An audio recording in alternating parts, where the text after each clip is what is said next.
미국 상무부 경제분석국에서 5월 개인 소비 지출 물가지수를 발표했습니다. 연간 기준으로 3월 6.6%, 4월 6.3%, 5월 6.3% 상승했습니다.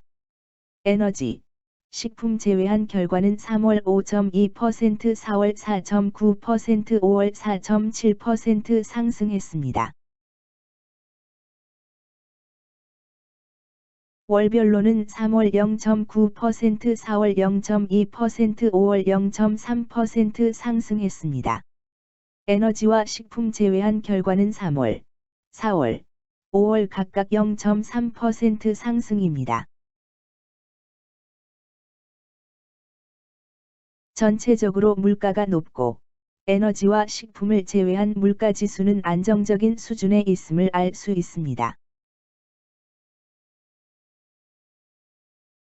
월별 가처분 개인 소득은 3월 0.6%, 4월 0.5%, 5월 0.5% 상승했습니다. 물가를 고려한 경우 3월 -0.4%, 4월 0.2%, 5월 -0.1% 상승했습니다.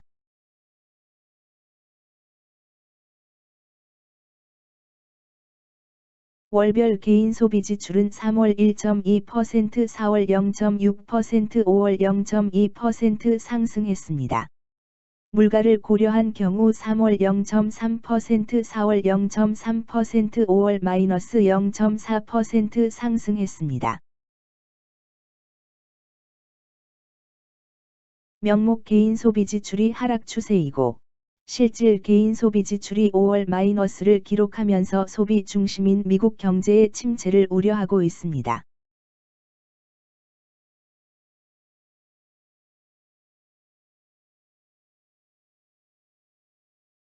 수출 금액 지수는 3월 154.04, 4월 140.81, 5월 146.81로 발표했습니다. 다소 변동성이 있지만 상승 추세에 있다고 판단합니다.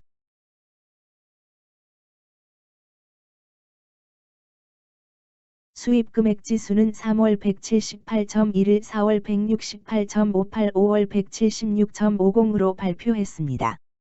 수출 금액 지수와 비슷하게 상승하는 추세입니다.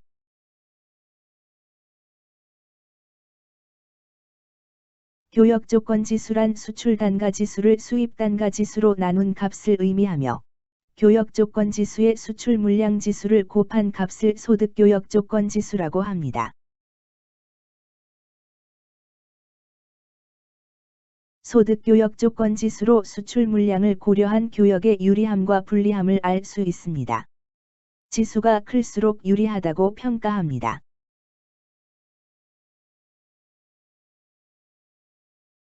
소득 교역 지수는 3월 116.83, 4월 101.49, 5월 106.54로 발표했습니다. 월별로 변동성이 크지만 연간 기준으로는 하락하는 추세입니다. 기업 경기 실사 지수는 4월 86, 5월 86, 6월 82로 발표했습니다.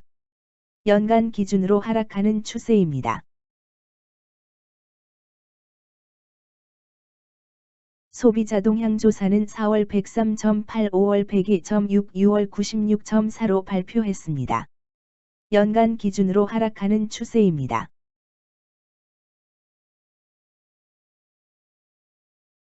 금융기관의 가중평균된 대출 금리는 3월 3.28%, 4월 3.36%, 5월 3.45%로 발표했습니다.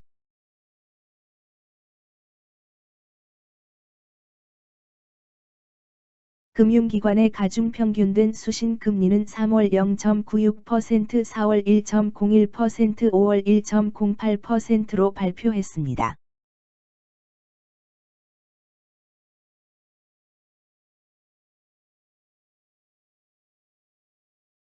러시아와 우크라이나 전쟁으로 치솟던 국제유가가 떨어지고 있다고 합니다. 배럴당 $100가 무너졌습니다. 인플레이션으로 고민하던 각국의 중앙은행이 금리 인상을 하면서 그 효과가 발생하고 있습니다. 다만 향후 국제유가의 전망에 있어서 의견이 다릅니다. 지속적 금리 인상으로 국제유가가 더욱 떨어질 것이라는 의견이 있습니다. 그리고 세계 경제의 침체와 러시아 우크라이나 전쟁에 의한 공급망 문제가 심화되어 국제유가가 오를 것이라는 의견이 있습니다. 이런 두 의견을 고려해서 향후 국제유가와 세계 경제를 살펴보면 좋겠습니다.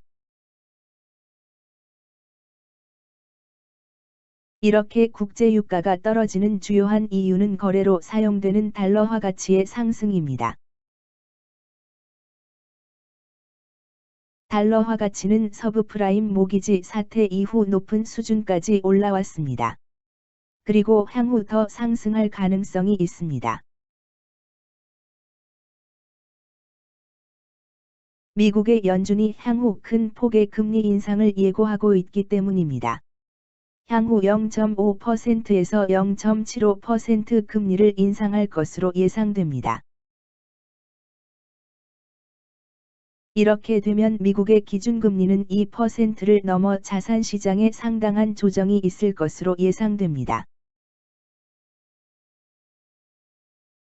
그 이후 추가의 금리 인상은 세계 경제의 상황을 보고 천천히 판단할 것으로 예상됩니다. 환율은 국가 간 상대적으로 결정돼 미국의 금리 인상 충격이 세계 경제에 크게 전달될 수 있기 때문입니다.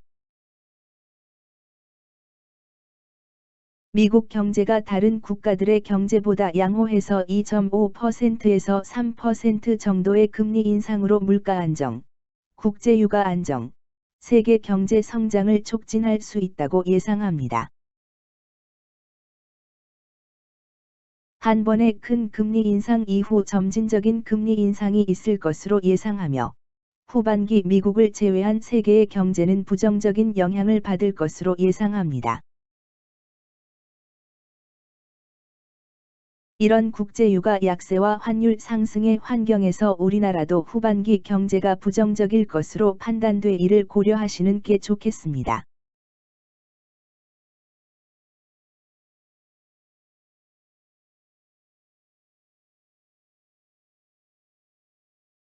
횡재세란 정당한 노력의 대가가 아닌 환경적인 요인으로 얻은 수익에 대해서 부과하는 세금을 의미합니다.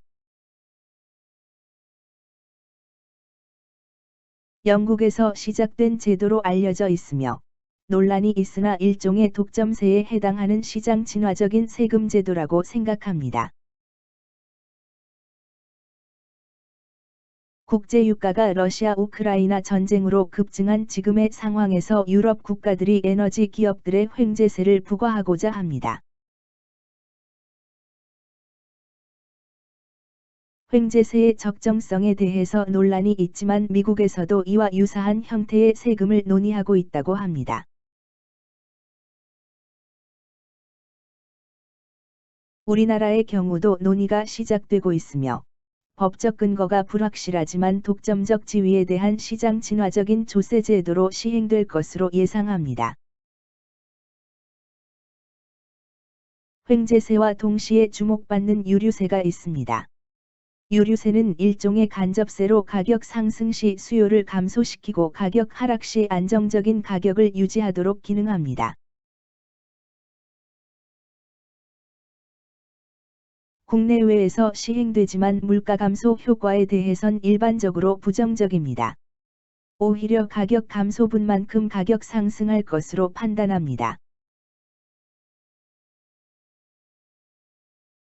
유류세 인하 시 오히려 수요 증가로 물가가 더 상승하고 재정 건전성이 악화돼 유류세 인하로 물가 감소하는 효과는 없다고 판단합니다. 횡재세와 유류세로 살펴보면 감세 시 물가 감소하는 효과가 있다고 보는 시각이 있습니다. 하지만 감세 시 시중 통화량은 줄지 않아서 오히려 물가가 상승할 것으로 시장에서 예상하는 경향이 있다고 합니다. 친환경 사업 등 다양한 사회적 요구로 2% 수준의 금리를 유지하는 금융환경에서 감세로 물가 감소는 타당성이 없다고 봅니다.